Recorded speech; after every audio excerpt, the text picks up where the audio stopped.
very quickly on inheritance tax. Inheritance tax as a threshold, it's 325,000. You can leave anything you want to a spouse or civil partner, charity or community club without any liability for inheritance tax. Now, bear in mind, there's a couple of really important things here. Certainly, one of my recommendations to all clients is make sure they've got an up-to-date will.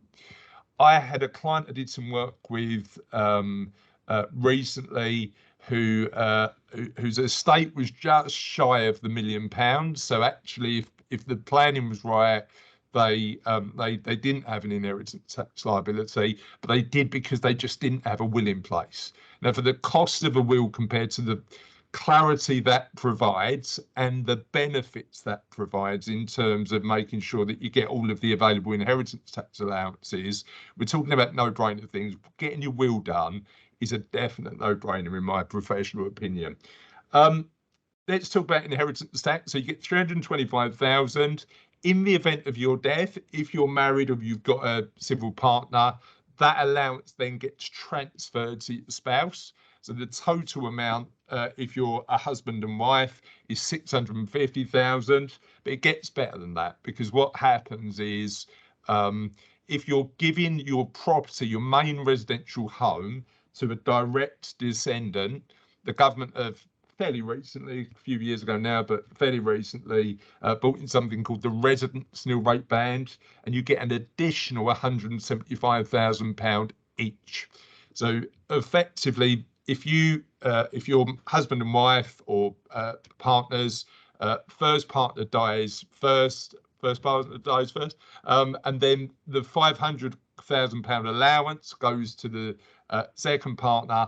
And effectively, if it's planned right and the wills are in place and you've been clear about where the money goes, you've got an inheritance tax allowance of £1 million. A couple of really important things, and again, this is one of the reasons why pensions are an attractive vehicle. Pensions sit outside the estate for the purposes of inheritance tax, because they're written effectively in a pension trust. So when you're doing your inheritance tax calculation, when you're thinking about how much you've got and whether it will be included as part of inheritance tax, don't include pensions because they sit outside the estate.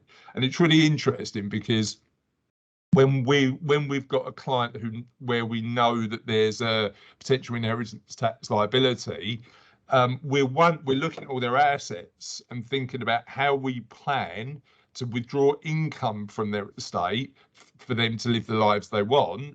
And interestingly, you might, if you've got enough wealth and inheritance tax liability, to consider using pensions later, because that's the pot that sits outside the estate for the purposes of inheritance tax. So definitely worth thinking about in terms of that. When it comes to planning, though, plan as early as possible.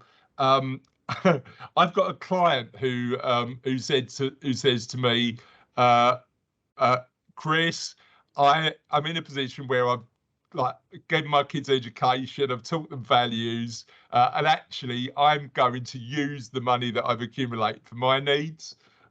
Most people are in a position where they want to get a bit of a balance. They want to help their kids, but they also want to make sure that they live the lives they want.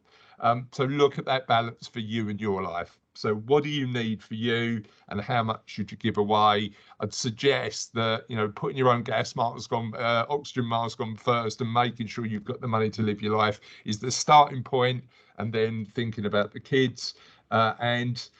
This area can be potentially complex, and I'd suggest that having a really good core financial plan and knowing you're never going to run out of money again is the starting point to then say, well, actually, if I know I'm never going to run out of money again, how do I then use the excess wealth to then help members of my family? But you need to make sure you've done the nuanced planning to make sure that that's interesting.